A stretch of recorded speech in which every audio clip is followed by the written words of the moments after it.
Popsicles changed my life.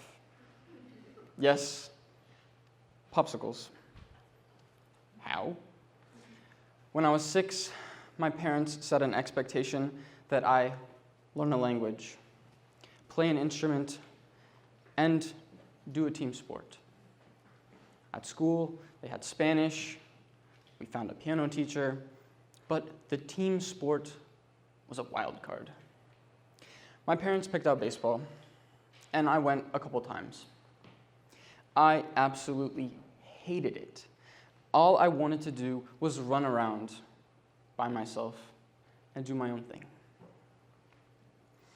Now, at the third game, it was foggy, kind of cold, but I went, and the person organizing decided to bring popsicles.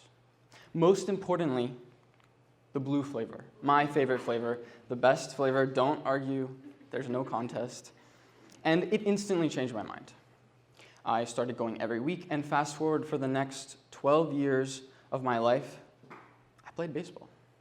It was my hobby, it was my dream, and my favorite part, hitting soda cans and going, exploding them. Now, this might not be important to you. It's kind of not important to me anymore. It's gone, it's happened, but it was so powerful to have those 12 years. And funnily enough, the person who set me on that path and brought those popsicles, they probably don't even remember. My parents used to tell me this story whenever they wanted to remind me how much of an annoying little kid I was who never wanted to follow their plans.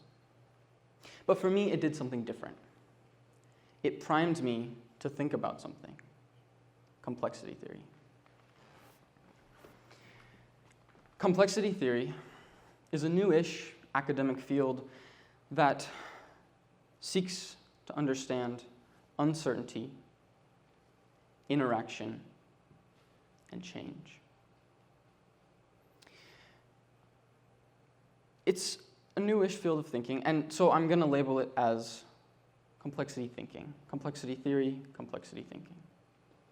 Now, it deals with things like emergence, chaos theory, network theory, scaling, adaptive systems, the butterfly effect.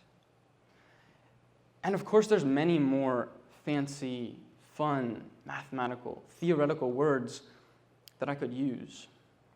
It has so many things to offer. So, complexity thinking deals with all of those terms. But in essence, it's about using theory and simulation to try to predict those systems that are uncertain, adaptive, and changeable. Complexity theory is also what I read about whenever I want to fall asleep and I've run out of melatonin. It's just like that. And yes, it's okay to be tense. When I first started learning about it, I too went, what the hell is this? This seems complicated. But don't worry, we got this. Complexity theory. There's just so much. And we got this. It's complicated, but there's a difference between complicated and complex. Complicated might be someone's order at Starbucks, like a double shot, half almond, half oat frappuccino with no whipped cream and a pump of vanilla and hazelnut and chocolate. And I wrote down an order, and honestly now I'm just rambling because I forgot a Starbucks order. That's complicated. But complexity is why I really love tea. Complexity is about detangling systems to look for what's important.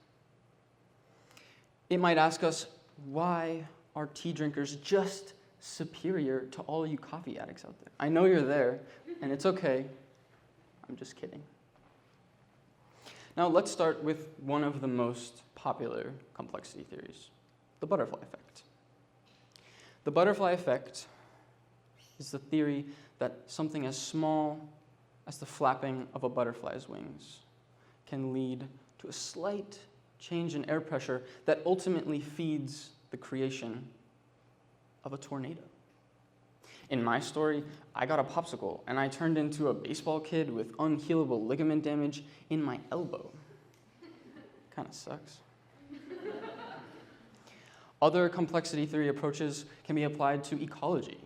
We can look at the levers that govern species interaction in our complex food webs and systems. We could ask, what happens when the amount of sunlight being received by the system decreases or increases? In economics, we can look at the different relationships, mutual interests, and connectivity between major financial institutions. We could ask, what happens when one single relationship gets weaker or stronger? These are great examples of networks, and networks are the foundation of complexity and society. From our families to our pet food and how we get it, we're impacted by systems. And our society has invested in connectivity because we evolve faster when we work together, right? But when we work together, things can get complex. Now, describing these patterns of behavior, cooperation, and social evolution is one of my favorite parts of complexity theory, emergence. In their book, Emergent Strategy, Adrienne Marie Brown describes that emergence notices the small actions and connections that create complex systems, the patterns that create our ecosystems and societies. It's the antithesis of reductionism. In complexity, everything matters. There aren't many complexity scientists out there, and they all seem super smart, way smarter than me, and unfortunately, I'm not one of them. I think complexity theory academically is amazing. And it's a little bit like a box of chocolates. You go in, you see all of them, you think, oh, that one's coconut, and then you pick it up. And you bite into it, and oh my gosh, it's cherry. It's unexpected, it's random, and it's fun. And I don't want to steal any of the joy that comes when you use a complexity approach to your academia or your job. I don't want to steal that from you. Instead, I want to bring it back to us.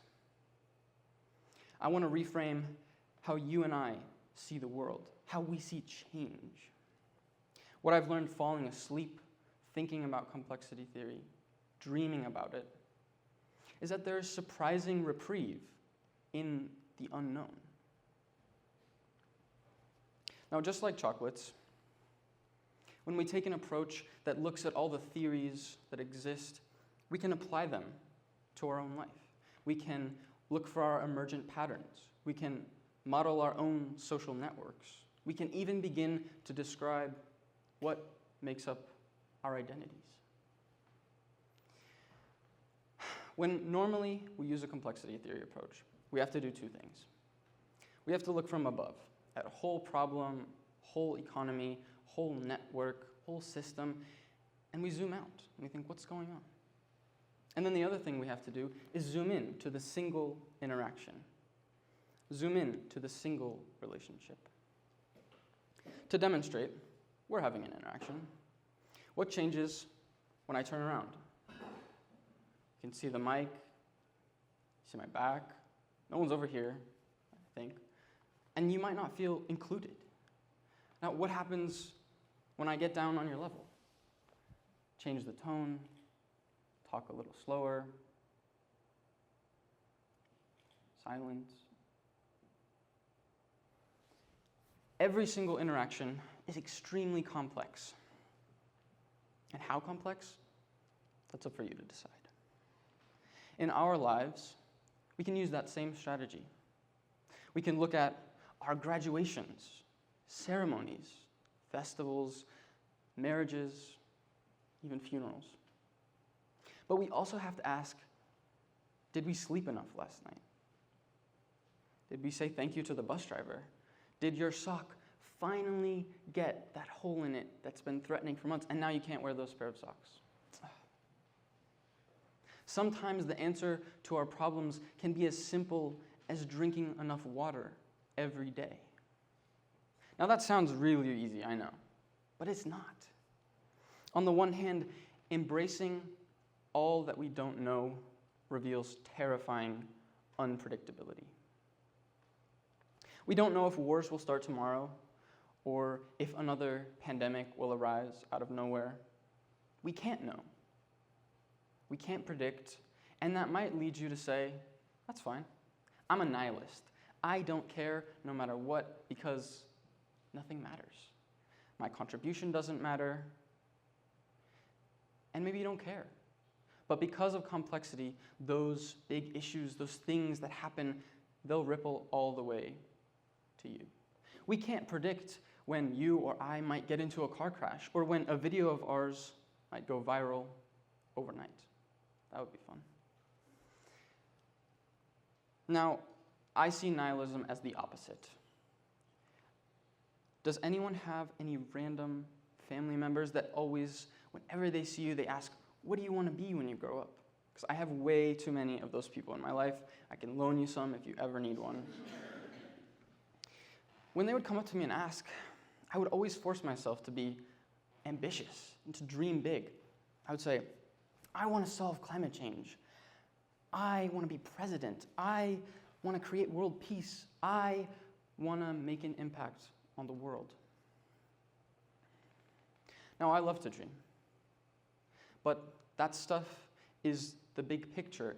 It's the measurable impact we get so caught up in chasing that we often forget big changes ripple from unexpected places.